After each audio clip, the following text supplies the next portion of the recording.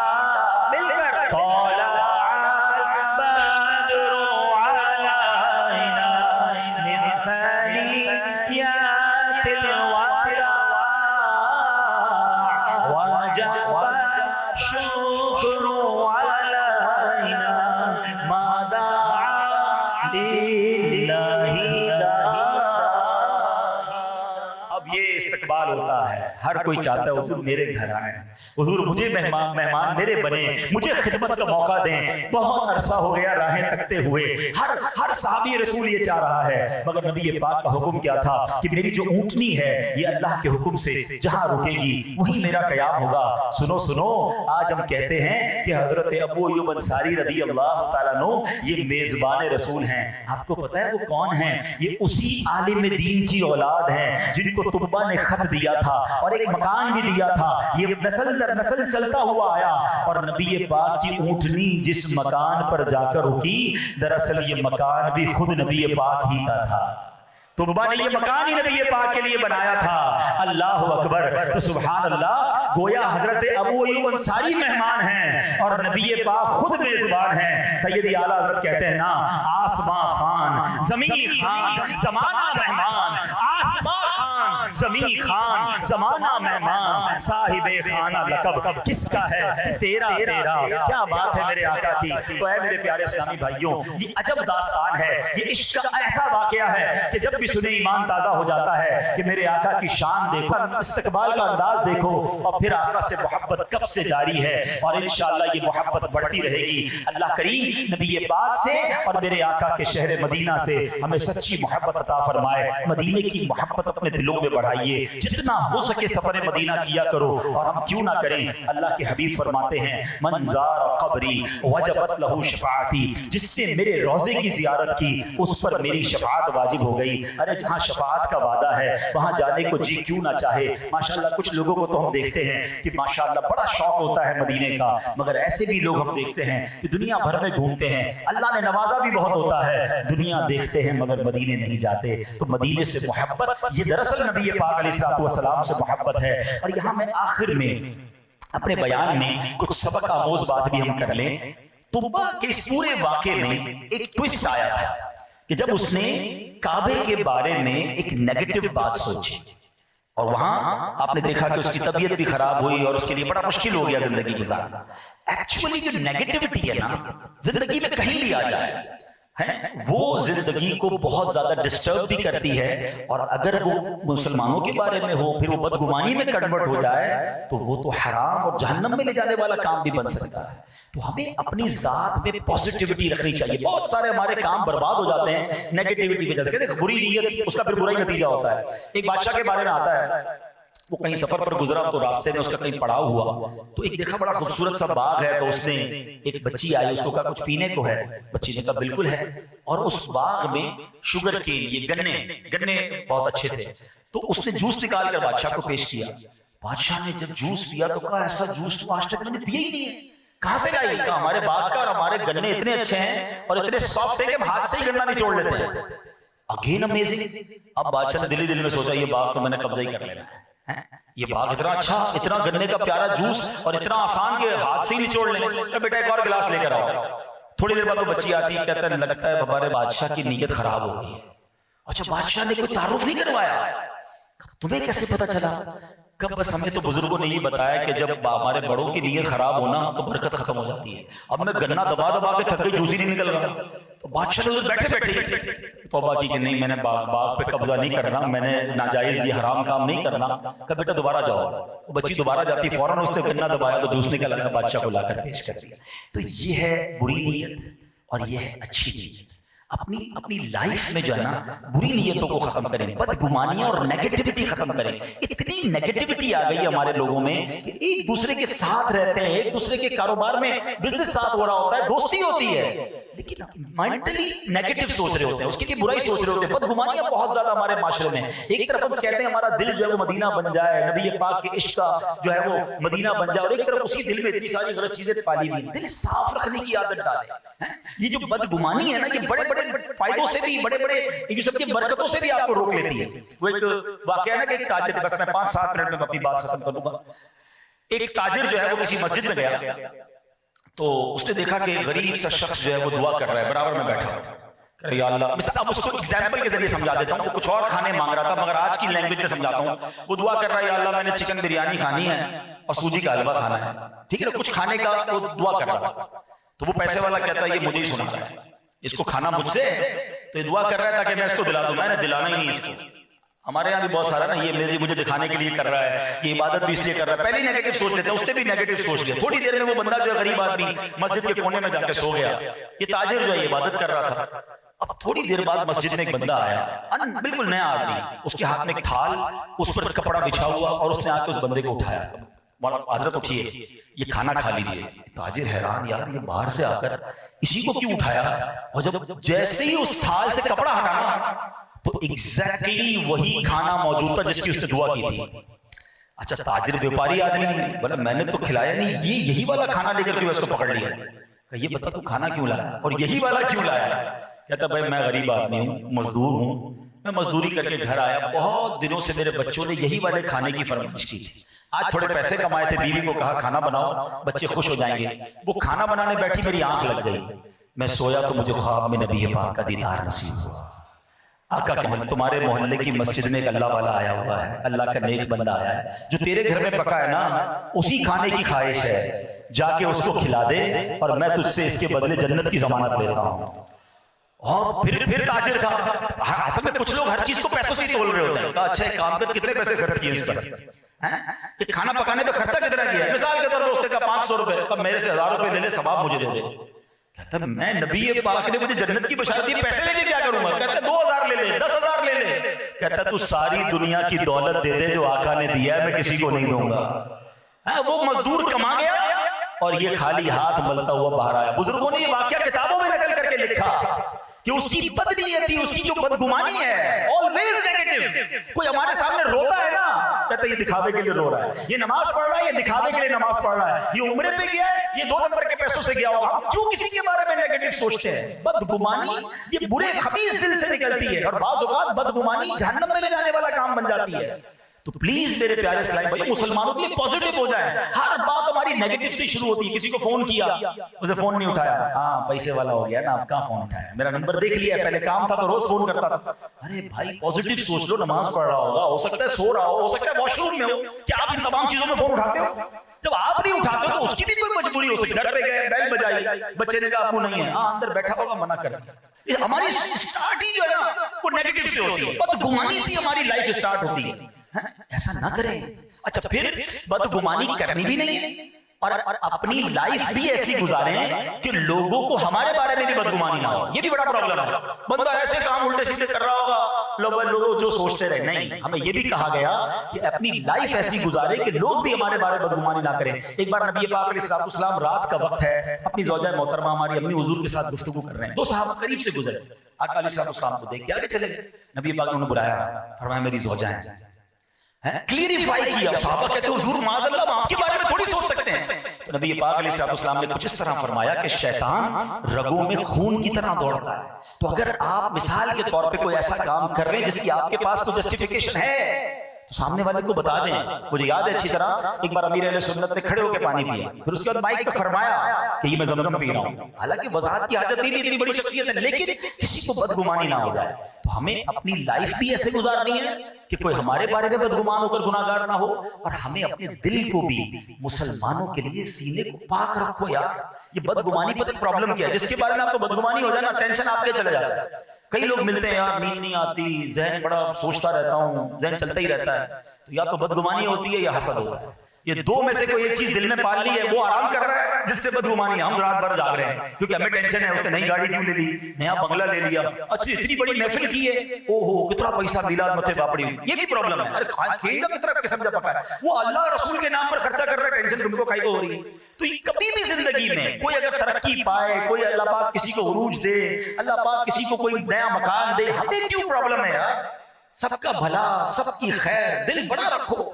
تو یہ جو نیگیٹیوٹی ہے نا, آپ کی طبیعت خراب رہے گی, آپ کے کاروبار میں پرابلم رہے گی. آپ نے میں نے آپ کو دو واقعات سنا ہے, ادھر نیگیٹو اپروچ, ادھر پرابلم شروع. پازیٹیو سوچو, انشاءاللہ آپ کے ساتھ بھی بہتر ہو جائے گا. تو آج کے بیان کا یہ بھی ایک ٹاپک لے کر جائیں کہ آلویز اگر کسی کو اللہ کو نعمت دے, اللہ کسی کو عزت دے, اللہ پاک کسی کو شہرت دے, یا آپ کو کوئی ایسی بات بھی کسی کے بارے میں پتہ چل رہی, پازیٹیو, اس کا کوئی نہ کوئی پازیٹیو پہلو لے کر آ جائیں, اس کی کوئی حسن ظن والی بات لے آئیں. آخری جملہ لے جاؤ کہ حسن ظن میں کوئی شر نہیں ہے اور بدگمانی میں کوئی خیر نہیں ہے.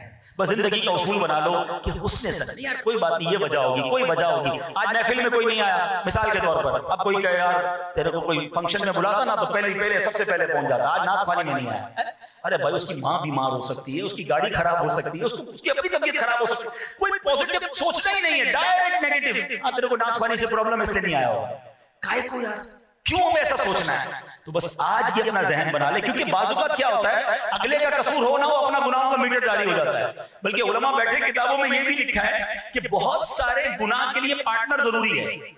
آپ جھوٹ کسی کے سامنے بات کریں گے, غیبت کسی کے سامنے کریں گے, معاذ اللہ اگر کوئی بدنگاہی کرتا ہے تو کسی کو دیکھتا ہے. یہ بدگمانی وہ ہے جس کے لیے بندہ بھی کوئی ضروری ہے. بندہ اکیلے اکیلے بیٹھتا رہے, سوچتا رہے, دل میں جماتا رہے, پکا کرتا رہے, اور گناہ کا میٹر بھی چلاتا رہے, مفت کا گناہ بھائی.